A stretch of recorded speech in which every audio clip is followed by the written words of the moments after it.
खा के बताओ।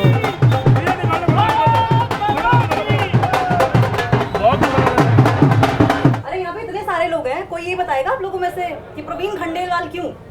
प्रवीण खंडेलवाल क्यों? बहुत सुंदर जवाब है और मैं इसके बारे में सिर्फ 2 शब्द कहूँगा कि प्रवीण खंडेलवाल हमारे ऐसे व्यक्ति हैं जो इसके लिए हम सभी सौभाग्यशाली हैं कि हमें प्रवीण खंडेलवाल जी जैसा व्यक्ति जो बरसों से हमारे साथ जुड़ा हुआ है, जो हमारे परिवार का सदस्य, हमारे बिरादरी का, हमारे बिजनेस के अंदर, हर संस्था के अंदर हमारे साथ है। ऐसी कोई संस्था नहीं है जिसमें प्रवीण खंडेलवाल जी हमारे साथ ना हो, चाहे वो दरीबे की है, चाहे वो कहीं पर भी आसपास के पूरे इलाके में प्रवीण खंडेलवाल जी हर एसोसिएशन के साथ सम्मिलित हैं। और ऐसे इनका व्यवहार हमारे सबके साथ है जैसे हमारे परिवार के सदस्य हैं। और हम ये समझते हैं कि हमने प्रवीण खंडेलवाल जी को टिकट दे के इतना बीजेपी ने हमारे ऊपर इतना बड़ा एहसान कर दिया है, ये बहुत बड़ा एहसान है कि हमारा व्यक्ति एक ऐसा व्यक्ति जो व्यापारी जो व्यापारी है और व्यापार को समझता है। अगर दिल्ली के व्यापार को समझना है तो प्रवीण खंडेलवाल जैसे व्यक्तियों को लाना बहुत ज़रूरी है। बहुत बढ़िया, बहुत बढ़िया। ये दरीबा है, दरीबा अपने आभूषण के लिए, ज्वेलरी के लिए, जो हमारे हैंडीक्राफ्ट होते हैं उनके लिए दरीबा बहुत प्रसिद्ध है। और ये जो आप ज्वेलरी की दुकान देख रही हैं, ये 1884 की दुकान है। अच्छा, दुकान का साइज उतना है, दुकान उतनी है, लेकिन अब जब आप दुकान का कुछ सामान खाएंगी तब आपको समझ में आएगा कि ये दुकान कैसी है। तो मैं आपको ये मेरे इलाके की कुछ ये विशेषताएं हैं और चांदनी चौक तो खान पान के नाम से जाना जाता है। भैया रोकना, तो मैं आपको आइए लेकर के चलता हूँ। मैं आपको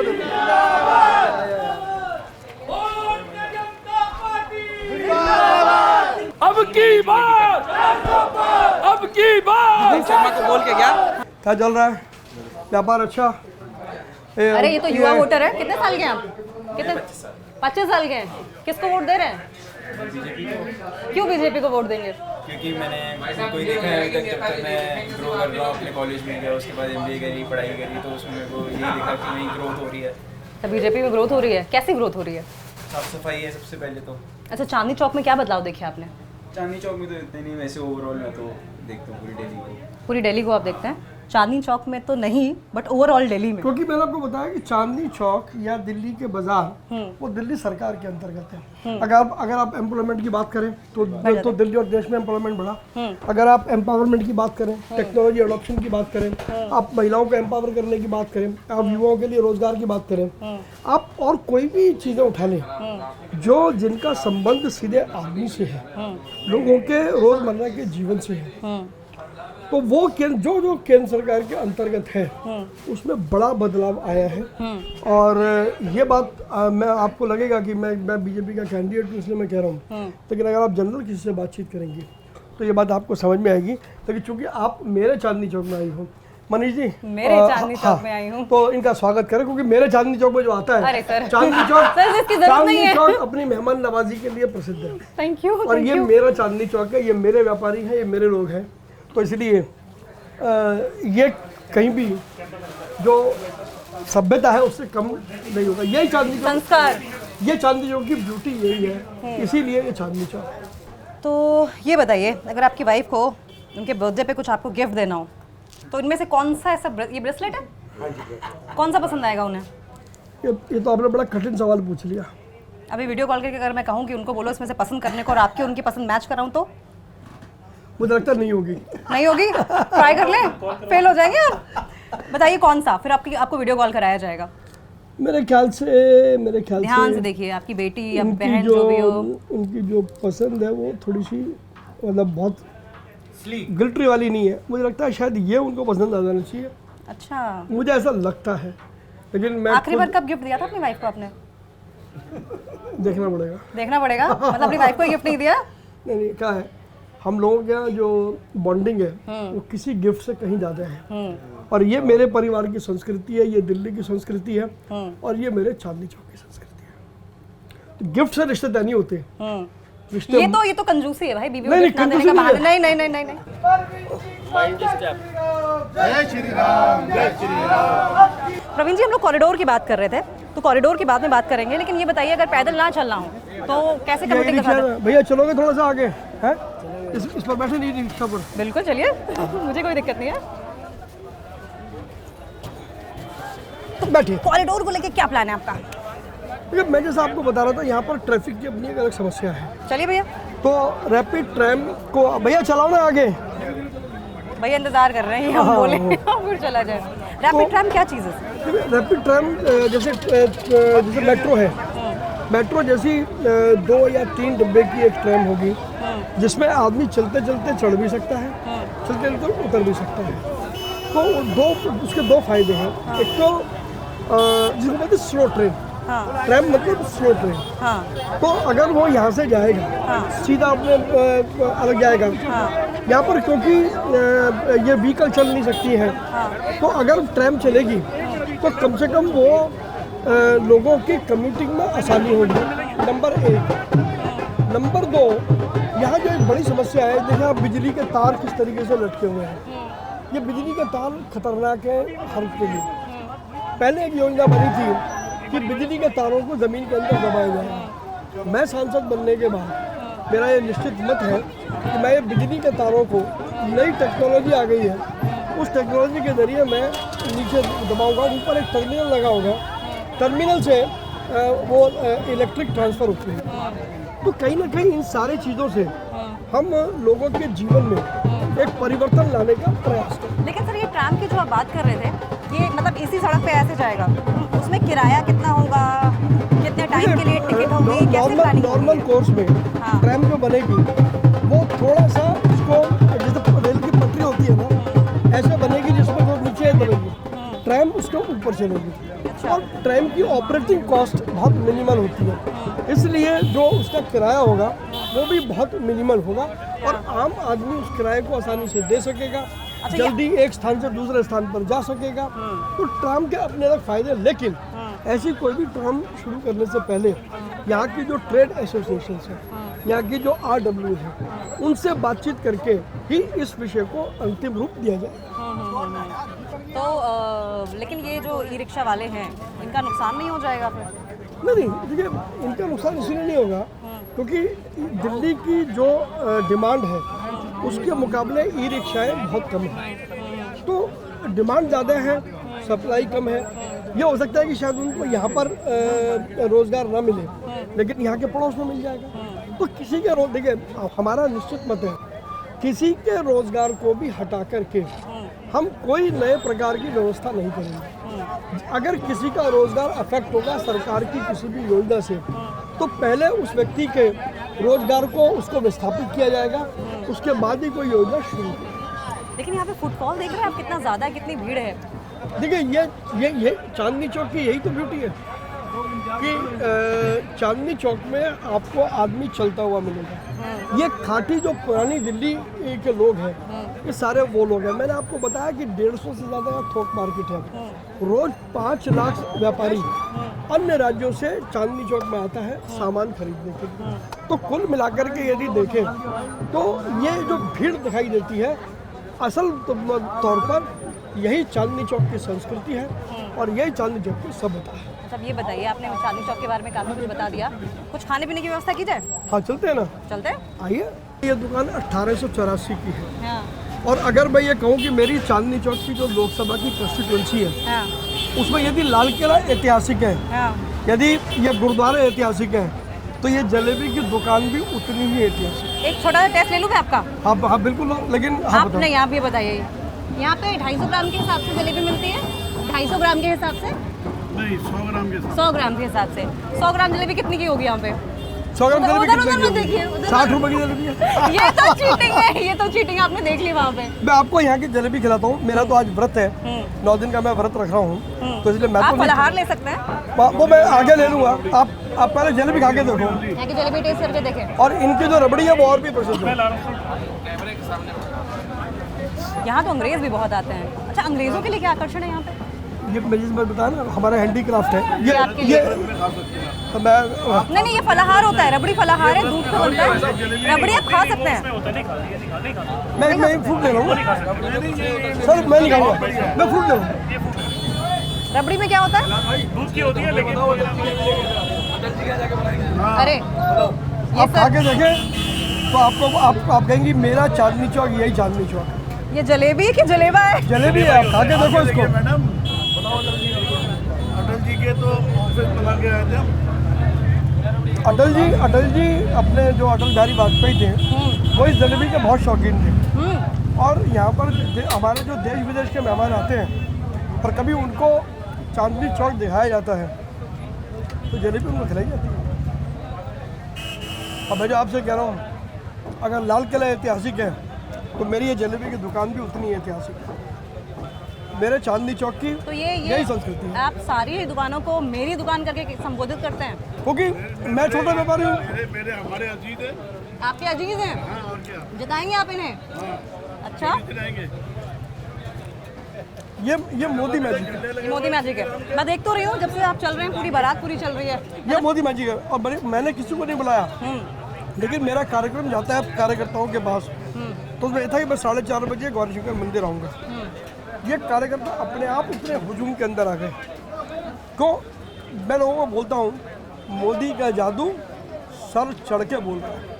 तो आप दुकानों की तरफ चलेंगे? आइए। चलते चलते जरा ये भी बात कर लें, मोदी जी से कब मिले थे आप? अब ये बातें राजकीय आप ये ना पूछो। हम अपने नेता से अक्सर मिलते रहते हैं, नेता अक्सर कार्यकर्ताओं से मिलता रहता है।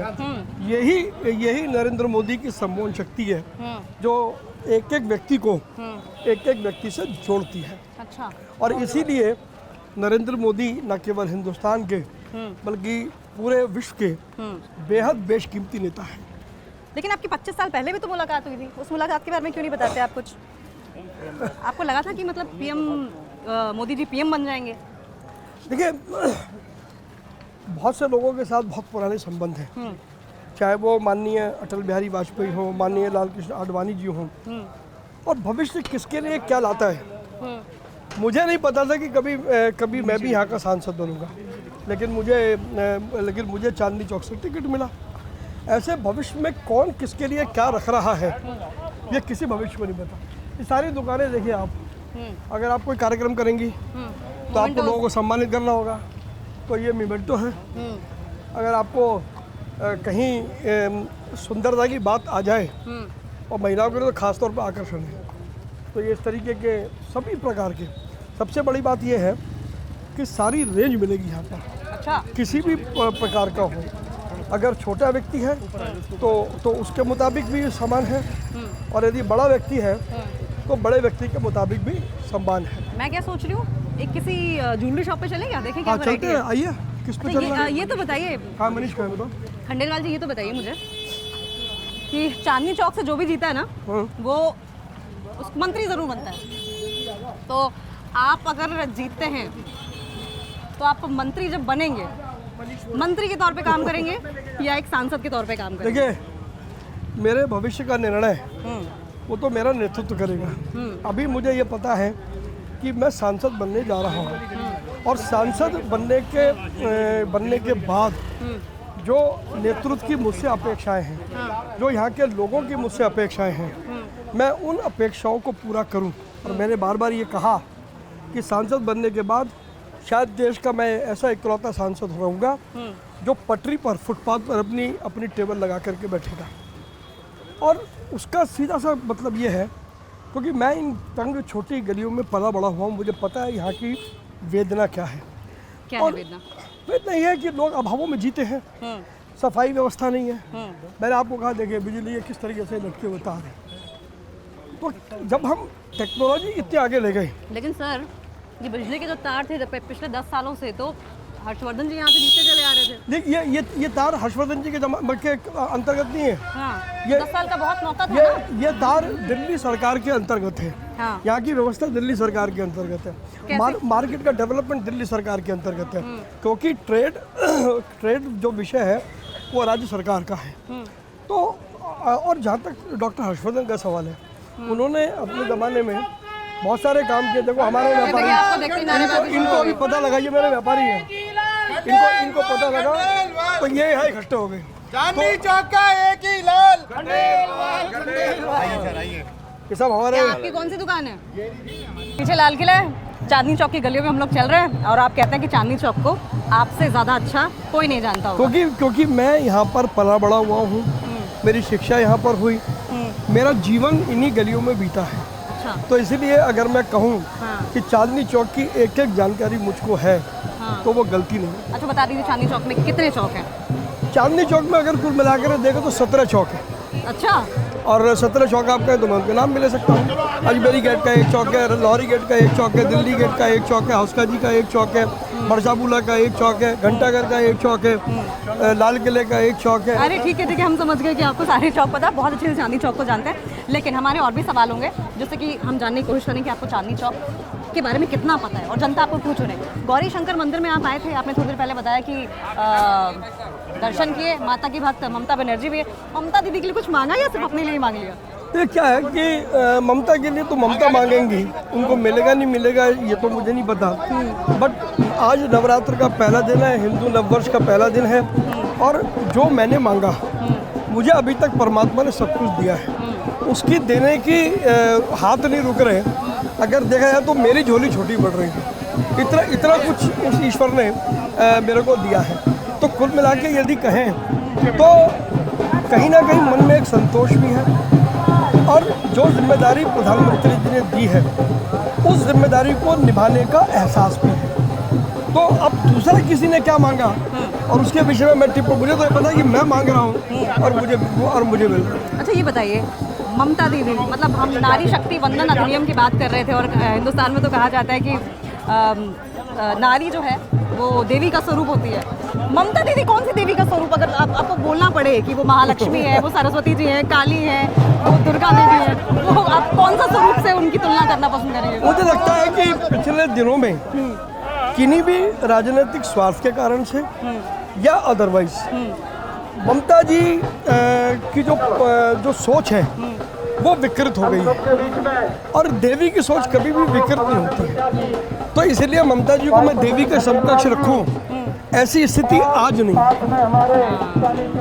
अरे हम गलियां देख रहे हैं, सारी दुकानें देख रहे हैं, ये देखिए बहुत यहाँ भीड़ भाड़ होती है। कम्यूटिंग का क्या साधन है और यहाँ पे ट्रैफिक कैसे कंट्रोल किया जाएगा? एक ज़माने में अगर मैं बहुत पुरानी बात करूँ तो यहाँ पर एक नहर बहती थी और यहाँ पर ये नहर का रास्ता ये एक ज़माने में नहर थी। अच्छा। एक बहुत, मैं ये मुगलों के ज़माने की आपको बात बता रहा हूँ क्योंकि मैं यहाँ पर रहता हूँ इसलिए मुझे सारी बातें पता है। लेकिन धीरे धीरे करके जिस प्रकार से शहर का विकास हुआ तो अब यहाँ पर पहले कम्यूटिंग का साधन, पहले यहाँ पर कार और सब चीज़ें आया करती थी, अब सरकार ने उसको बैन कर दिया है। तो अब इस प्रकार के जो आप ये रिक्शा देख रही हैं, अब इनकी जगह पर ई रिक्शा भी आ गए। तो ई रिक्शा हो गए, ये हो गए, लेकिन उसके बावजूद भी यहाँ पर ट्रैफिक एक बहुत बड़ी समस्या है।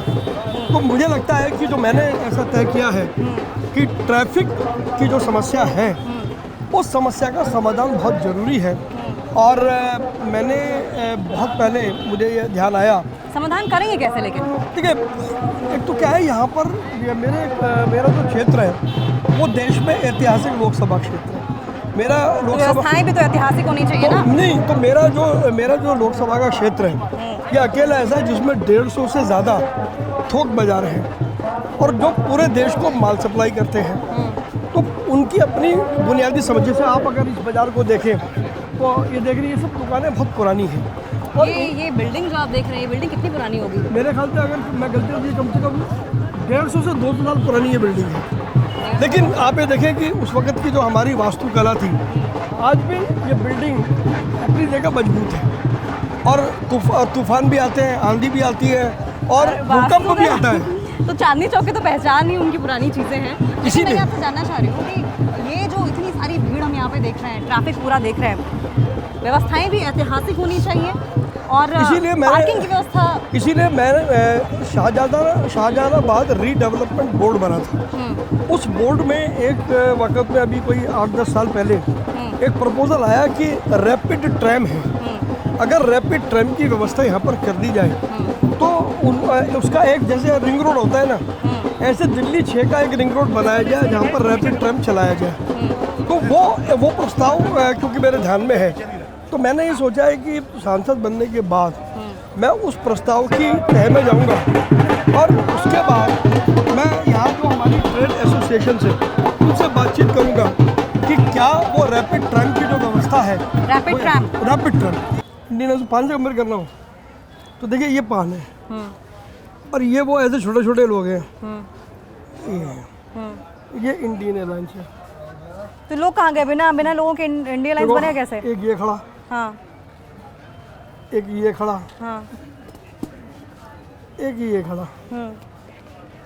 ये अलायंस में है जरूर, हाँ लेकिन तीनों दूरियां देख रही हैं आप, हाँ, ये दूरियां हैं तो वो अलायंस नहीं है, वो लोगों को बेवकूफ़ बनाने का एक ठग बंधन है। अब मैं आपको बताता हूँ, ये दिल्ली है, आम आदमी पार्टी और कांग्रेस का अलायंस है सो कॉल्ड। अब ये मान लीजिए ये एक मंच है, ये आम आदमी पार्टी है और ये कांग्रेस है, मजबूरी में इन दोनों को तारीफ करनी पड़ेगी ना एक दूसरे की। और अगर यही दो लोग ये पंजाब में आ जाए तो ये इसको जम के गाली देगा, इसको जम के गाली देगा, क्योंकि भाई इनका अलायंस नहीं है। कोई ऐसा गठबंधन होता है क्या? एक बात आप बताइए, एक जगह हमने आपको कहते हुए सुना था कि आप कह रहे हैं कि ये वो ठग बंधन है जो किसी भी तरीके से सत्ता हथियाना चाहता है, सत्ता पे तो आप भी काबिज होना चाहते हैं, तो क्या गलत कर रहे हैं वो? नहीं, उनके अभी कम से कम सिद्धांत रूप से आपस में एक दूसरे के हो तो जाओ। जहाँ तक भारतीय जनता पार्टी का सवाल है, हमारा एक नेता, एक संगठन, एक व्यक्ति और एक दिशा। इंडी गठबंधन में दर्जनों नेता, दर्जनों नीतियाँ, दर्जनों दिशाएं आपस में एक दूसरे से मिल ही नहीं पा रही है। तो जो एक दूसरे से मिल नहीं पाएगा वो कभी दूसरे किसी का भला कर सकता है क्या? जो अपना भला खुद ना कर सके वो दूसरे का भला कैसे करेंगे? अंतर विरोध से डूबे हुए ये लोग हैं, सत्ता के लालची ये लोग हैं, किसी भी तरीके से ये चाहते हैं कि नरेंद्र मोदी को हटाएं और यहाँ पहुँच जाए, जबकि ये बहुत बड़े भ्रम के शिकार हैं। ये जो थोड़े बहुत भी बचे हैं ना 2024 में, इनकी लुटियाँ उतनी भी डूबने वाली। एक तीखा सा सवाल पूछ लूँ आपसे, पिछली बार का जब चुनाव हुआ था तो आम आदमी पार्टी और कांग्रेस अलग अलग लड़े थे और इसी सीट की बात कर रही हूँ मैं। आपकी बार क्या है कि दोनों अलायंस में है तो कांग्रेस के खाते में सीट चली गई है, लेकिन पिछली बार दोनों अलग अलग जब चुनाव लड़े थे, दोनों के वोट अगर मिला दें तो भी तो हर्षवर्धन से ज़्यादा थे। नहीं, अगर आप आंकड़े में जाओगे, अगर आप आंकड़ों की बात करते हो तो भी डॉक्टर हर्षवर्धन जीत रहे थे। और तब मोदी मैजिक इतना नहीं था। आइए आज मोदी मैजिक है, राम मंदिर है, 370 हटा, 3 तलाक आया, उज्ज्वला योजना आई, अपना मुद्रा योजना आई, जनधन योजना आई, ऐसी विश्वकर्मा योजना आई, एक नहीं 1000 योजनाएं आई और उन सारी योजनाओं का लाभ इस देश के आम आदमी को मिला है। आप चाहो तो इनसे पूछ लो। आपको मिला है? काम धंधा बढ़ गया, हमारे काम धंधा बढ़ गया आपका? तो इसी बात पे चलिए, मुंह मीठा करा दीजिए। इनको पान खिलाएं चांदनी ये चौक का। मीठा है ना? बिल्कुल। मेरे को बिना छुप वाला देना। और ये पान खा के अपना इंटरव्यू कंप्लीट करेंगे और फिर जैसे ही आप सांसद बनते हैं हम आपके पास दोबारा आएंगे। उससे पहले मैं आपको बुलाएंगे। बढ़िया है भाई। जो चांदनी चौक की गलियों से अगर वो आ जाए तो लोगों को इन गलियों से इश्क हो जाता है। तो यहाँ एक बार आ गया वो लगता है मैं एक बार नहीं बार बार आऊँ, चांदनी चौक में आऊँ और चांदनी चौक के लोगों से मिलूं। यहाँ जो गंगा जमुनी तहजीब है उसको समझूं, उसको देखूं। ये है चांदनी चौक। प्रवीण जी, टूरिस्ट आते बहुत हैं बाहर से, तो यहाँ की भीड़ और मशक्कत देख के ना पीछे हट जाते हैं। नहीं है, इसको सहूलियत वाला बना दिया जाए अगर, देखिए इस पर काम करेंगे आप? ये मैंने आपसे कहा कि हमारे यहाँ जो 150 मार्केट है इसमें बहुत बड़ी एक्सपोर्ट की अपॉर्चुनिटी भी है। मेरा अपना मानना है हम इसी चांदनी चौक में एक एक्सपोर्ट का हब विकसित करेंगे और उसमें जो जो प्रोडक्ट एक्सपोर्ट हो सकते हैं उन प्रोडक्ट के लिए हम यहाँ पर बाजार बनाएंगे और जो विदेशी लोग हैं वो आएंगे। मुझे एक देना अलग चुपचाप से इनको दे दो, मुझे दे दो। व्यापार की बात अलग होती है, मैं कह रही हूँ जो डेली बेसिस पे इंटरनेशनल टूरिस्ट आते हैं या देश विदेश से, देशों के किनारे किनारे से लोग भी आते हैं, वो यहाँ पे परेशान हो जाते हैं भीड़ भाड़ देख के, उन्हें चीज़ें नहीं पता रहती हैं। अगर सहूलियत के हिसाब से बना दिया जाए, कम्यूटिंग ईजी कर दिया जाए, तो ये जगह अपने आप में एक टूरिस्ट प्लेस है। देखिए इसीलिए मेरा अपना मानना है कि मेंबर ऑफ पार्लियामेंट बनने के बाद मैं इस सारे इलाके को बिजनेस टूरिज्म के रूप में विकसित करूँगा। बिजनेस टूरिज्म, और- ये बहुत बड़ी बात कह रहे हैं हम। और उसके लिए बहुत देखिए, मैं इसी व्यापार में जिया हूँ। इस व्यापार की एक एक चीज़ मेरे को मालूम है। मुझे मालूम है कि मेरे छोटे व्यापारी कितने मेहनती हैं। अगर उनको मौका मिलेगा तो वो दिल्ली में नहीं, पूरी दुनिया में चांदनी चौक का नाम रोशन करेंगे। स्पाइसी है आपका वाला भी? आप खा के देखें। आपका तो व्रत वाला है। तो हाँ, मैं आपका भी व्रत वाला ही है। और पुराने ज़माने में यहाँ बैठी है ना, यहाँ डॉक्टर सेन हुआ करते थे। बहुत पुरानी बात है। अच्छा, डॉक्टर सेन, अगर कोई व्यक्ति बुखार वाला होता था तो डॉक्टर सेन ने कभी उसको दवाई नहीं दी। उसको कहा कि जितनी मिर्च वाली चाट खा सकता है उतनी खा, तो जितने शरीर में विकार हैं वो सारे आंखों के आगे से सब बाहर निकल जाएंगे। अच्छा ये बताइए, डॉक्टर से मुझे याद आया, प्रवीण खंडेलवाल में ऐसा क्या जादू किया कि एक मंत्री की टिकट कट गई और प्रवीण जादू, खंडेलवाल मिल गई? देखिए जादू कुछ नहीं है। भारतीय जनता पार्टी में एक आंतरिक लोकतंत्र की व्यवस्था है और हर कार्यकर्ता के लिए जिम्मेदारी तय होती है। पहले मुझे कहा गया कि मुझे 35 साल एक दूसरे क्षेत्र में काम करना, मैं दूसरे क्षेत्र में काम कर रहा था। अब मुझे कहा गया कि आप इस क्षेत्र में आ जाओ, मैं इस क्षेत्र में आ गया। इसी प्रकार से हमारे जो डॉक्टर हर्षवर्धन हैं, उतने लंबे समय तक उन्होंने सेवा की है। संभवतः पार्टी ने उनके लिए कुछ दूसरी भूमिका तय कर रखी होगी। तो ये केवल भूमिकाओं में बदलाव है, इससे अधिक कुछ नहीं। इससे अधिक कुछ नहीं है। एक रैपिड फायर खेलती हूँ आपके साथ। मैं एक नेता का नाम लूँगी और आप क्या करिएगा, फटाक से जो भी आपके दिमाग में आ रहा है आप बोलिएगा। सबसे पहले तो डॉक्टर हर्षवर्धन। बहुत ही काबिल साथी और एक सच्चे मार्गदर्शक। अच्छा, राहुल गांधी। राहुल गांधी झूठों का सरदार। अच्छा बस, ठीक है। अमित शाह। अमित शाह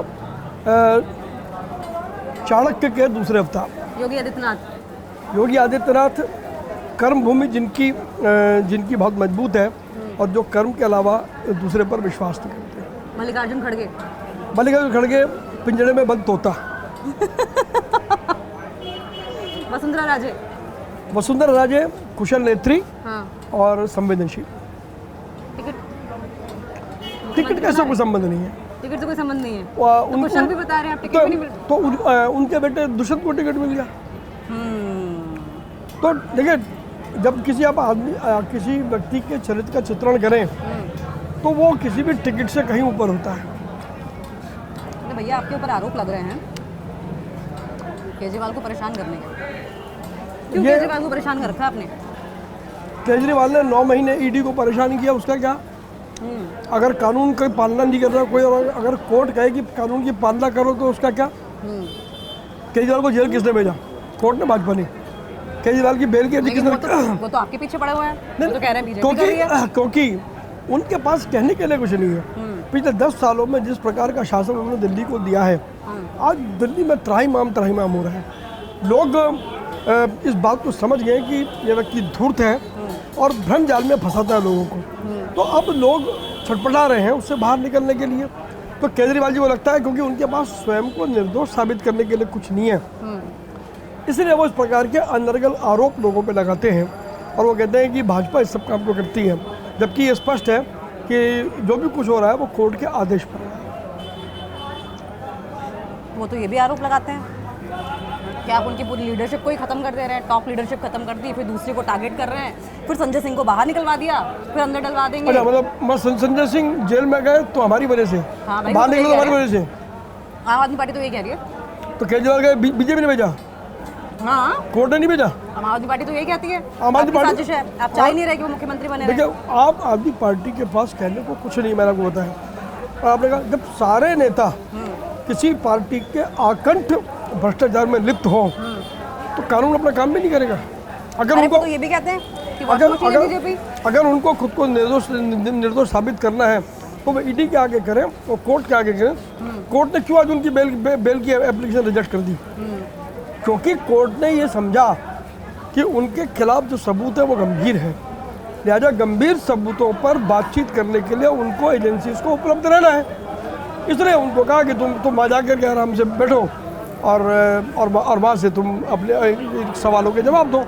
तो गलत क्या है? लेकिन अरविंद केजरीवाल को दिल्ली की जनता ने 2 बार मुख्यमंत्री भी बनाया है, इस पर आपका टेक क्या है? दिल्ली की जनता 2 बार उनके झांसे में आ गई। वो जो फ्री में चीज़ें बांटने की घोषणा करते हैं, कभी आपने सोचा कि जो फ्री में चीज़ें बांटते हैं उसका असर किस पर होता है? उसका पैसा मेरे और आपकी जेब से जाता है, जो टैक्स पेयर है उसकी जेब से जाता है। अब जनता को समझ आ गया, तो आपको नया नहीं यहीं रख दीजिए, यहाँ रख दीजिए। तो अब जनता को समझ में आ गया। तो ये बात केवल सिर्फ परसेप्शन का है। पहले जिन लोगों ने उसको जिताया तब परसेप्शन उनका कुछ और रहा होगा, लेकिन मैं क्योंकि पिछले 35 दिन से दिल्ली की सड़कों पर घूम रहा हूँ, अपने इलाके की सड़कों पर घूम रहा हूँ, तो मैं आपको ये ज़रूर कह सकता हूँ कि लोगों का परसेप्शन अब बदल गया है। हाँ। और लोग केजरीवाल जी को अब धरती दिखाने को तैयार है। तो इसमें कहीं कोई देखने वाली सोचने वाली बात नहीं है। ये जो 400 पार की बात कर रही है बीजेपी, विपक्ष एक तरफ से एकजुट होकर आरोप लगा रहा है कि अब आप क्योंकि सीट इंपॉर्टेंट है बीजेपी के लिए, इसलिए जोड़ तोड़ करके साम दाम दंड भेद से हर एक सीट ही अपने कब्जे में कर लेना चाहती है। ऐसा है क्या? देखिए, मैं ये तो नहीं कहूँगा, लेकिन अगर हमें राजनीति को समझना है हाँ। तो हमें चाणक्य के सिद्धांतों को ध्यान में रखना होगा। हाँ। और चाणक्य ने कहा हाँ। कि देश में एक अच्छा और सच्चा शासन देने के लिए हाँ। जिम्मेदार लोगों की ज़रूरत है। हाँ। और जिम्मेदार लोग कैसे आए, 400 सीटें कैसे वहाँ पर आए। हाँ। राजनीति जो खेल है, हाँ। या राजनीति जो दंगल है, वो विचारों का दंगल है। हाँ। जिसके विचार मजबूत हैं, जो अपने विचारों को आम आदमी तक ले जा सकता है, अंत में जीत उसकी होनी है। और इस मामले में मुझे ये कहने में कोई संकोच नहीं है कि हमारे प्रधानमंत्री नरेंद्र मोदी बहुत आसानी से लोगों के साथ संवाद करते हैं, और पिछले 10 सालों में जो भी कुछ उन्होंने किया वो उन्होंने बहुत आसानी से जनता को ट्रांसमिट किया। 2004 में स्मृति ईरानी यहाँ से लड़ी थी लेकिन हार गई थी। आपको पूरा विश्वास है आप जीतेंगे? मुझे लेकिन स्मृति ईरानी यहाँ से लड़ने के बावजूद एक बड़ी मंत्री बन गई हैं।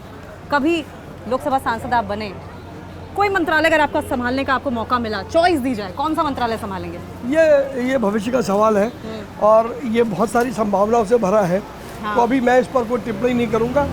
ये जो भी कुछ हमारे विषय में निर्णय लेना है, हाँ। वो निर्णय नेतृत्व को लेना है, किसको कहाँ रखा जाएगा, किसकी क्या भूमिका होगी। हाँ। लेकिन इतना तय है कि हमारा नेतृत्व हमें कहीं भी जिम्मेदारी देगा तो हम पूरी निष्ठा से उस जिम्मेदारी को निभाएंगे, जैसा हमने पिछले 35-40 सालों में जिस क्षेत्र में भी हमने काम किया और वहाँ पर पूरी लगन से, पूरी निष्ठा से, अपनी टीम के माध्यम से हमने उस जिम्मेदारी को निभाया है। हाँ। ऐसा अलग क्या है कि मतलब जनता आपको वोट देगी? अच्छा, सबसे बड़ी बात तो ये है, देखिए ये सवाल का आप जवाब तो दीजिए, लेकिन मैदान तो पूरा खाली है दूर दूर तक। क्योंकि मेरा इसमें मानना है कि प्रधानमंत्री नरेंद्र मोदी ने अपने संभावनाओं की इतनी बड़ी लकीर खींच दी है। हाँ। कि आज कोई भी जो विपक्षी दल है, हाँ। मुझे लगता है कि उसके सामने एक बहुत बड़ा उहापोह है, वो बहुत बड़े धर्म संकट में है। हाँ। कि मोदी ने इतनी बड़ी लकीर खींच दी, इस लकीर के आगे कौन टिकेगा? एक तो ये बात हो सकती है। दूसरा ये भी हो सकता है कि शायद कांग्रेस कुछ लोगों को कह रही हो कि चुनाव लड़ो, और क्योंकि उन्हें पता है कि वो इस सीट से चुनाव हारेंगे, तो हो सकता है वो चुनाव से भाग रहे हो। लेकिन ये तय है कि पिछले 35-37 दिनों में, ये तो बताइए ना, कांग्रेस को क्यों नहीं उतारा अभी तक अपना कैंडिडेट जल्दी से? देखिए वो मुझे लगता है कि कांग्रेस नरेंद्र मोदी जी का जो बड़ा नैरेटिव है, हाँ। उससे कहीं ना कहीं भयभीत है। हाँ। और उनको पता है कि हम किसी को भी उतार दें, हाँ। चुनाव तो उस व्यक्ति ने हारना ही है। अच्छा, ये जल्दी से बताइए, हेमा मालिनी जब एक्ट्रेस थी आपको पसंद थी? हाँ? जब एक्ट्रेस थी हेमा मालिनी आपको पसंद थी? बिल्कुल पसंद थी। पसंद थी। हेमा मालिनी को अगर यहाँ पे ला के आपको किसी दुकान में बढ़िया कुछ खिलाने का मौका मिले, कौन सी दुकान होगी? मुझे जहाँ तक याद पड़ता है, शायद हेमा जी को चाट पकौड़ी खाने का बड़ा शौक है। अच्छा।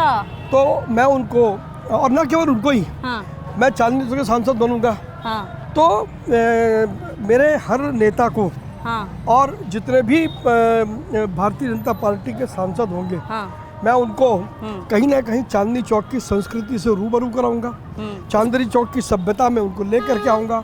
और चांदनी चौक जिस चाट पकौड़ी के लिए जाना जाता है, वो चाट पकौड़ी यहाँ से ले जाकर के मैं संसद लेकर के जाऊँगा और सबको बताऊँगा ये है मेरा चांदनी चौक। इंटरनेशनल लेवल पे कैसे लेके जाएंगे चाट पकौड़ी को?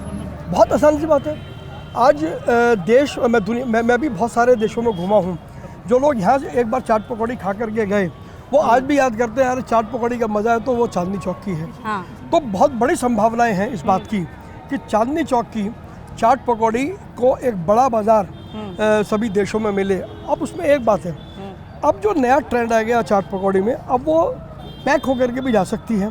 मान लीजिए यहाँ से चाट पकौड़ी गई, अलग अलग सामान गए, अमेरिका गए, वहाँ पर पैकेट खुले और उनको हमने वहीं पर बना दिया, तो वो चांदनी चौक की चाट पकौड़ी होगी। तो आपने बहुत एक आइडिया मुझे दिया कि सांसद बनने के बाद मैं इस बात को भी ध्यान रखूँगा। अच्छा। कि जो हमारे यहाँ की जो खान पान की संस्कृति है, क्या हम उस संस्कृति को विदेशों में भी लोकप्रिय कर सकते हैं। मैं आपको धन्यवाद दूंगा, आपने मुझे बहुत अच्छा आपने मुझे सुझाया। शुक्रिया शुक्रिया शुक्रिया। अब ये जल्दी से बता दीजिए, जनता के लिए क्या संदेश है, जनता आपको क्या चुनेगी, आपकी बार अलग मुद्दे क्या होंगे, क्योंकि स्मृति ईरानी भी आई, कपिल सिब्बल भी आए, डॉक्टर हर्षवर्धन भी रहे, आपको क्यों अलग से चुना जाएगा? मुझे ऐसा चुना जाएगा क्योंकि मैंने बार बार ये कहा है कि मैं जनता के बीच का आदमी था, जनता के बीच का आदमी हूँ, जनता के बीच में मैं रहूँगा। मैंने ये भी कहा कि सांसद बनने के बाद मैं जो फुटपाथ देख रही हैं ना, इसी फुटपाथ पर मेरी टेबल लगेगी और इसी फुटपाथ पर सभी सरकारी विभाग के अधिकारी आएंगे, जनता भी यहाँ पर होगी। मैं उस सेतु का काम करूँगा जो अधिकारी और जनता के बीच समन्वय करेगा और यही करेगा। और जो भी अधिकारी होंगे उनको अकाउंटेबल होना पड़ेगा। पहले दिन आओ, समस्या लेकर के जाओ, अगले दिन शक्ल दिखाओ तो कंप्लायंस रिपोर्ट लेकर के आओ। आतिशी पसंद है आपको? आतिशी कैसी लगती है? आतिशी दिग्भ्रमित है और बहुत महत्वाकांक्षी हैं और मुझे लगता है कि केजरीवाल जी अंदर चले गए तो कुर्सी उनकी हो जाएगी, तो ऐसा उन्हें लगता है। लगता है उनको, ऐसा मुझे भी लगता है कि वो ऐसा सोच रही होंगी, लेकिन वो एक बड़ी मृग मरीचिका में है। मृग नैनी बोलेंगे आप? मृग मरीचिका बोल दिया आपने। वो एक मृग मरीचिका में है जिसमें लोगों को लगता है, जैसा एक कहावत है मेरे पुरानी दिल्ली में कि सावन के अंधे को हरा हीरा नजर आता है। तो केजरीवाल के जाने के बाद बहुत से लोगों की अंदर की जो भावना है मुख्यमंत्री बनने की, तो आतिशी भी उनमें से एक है। लेकिन वो शेख चिल्ली के हसीन सपने, शेख चिल्ली के हसीन सपने। What about Sanjay Singh? वो तो बाहर आ गए, आने के बाद बाहर वो खेल बिगाड़ने की कोशिश कर रहे हैं आपका। वो हमारा नहीं बिगाड़ रहे, वो सुनीता केजरीवाल का खेल बिगाड़ रहे हैं। वो आपका खेल बिगाड़ रहे हैं। कैसे? केजरीवाल ने सुनीता केजरीवाल को प्लान किया। संजय सिंह बाहर आ गए।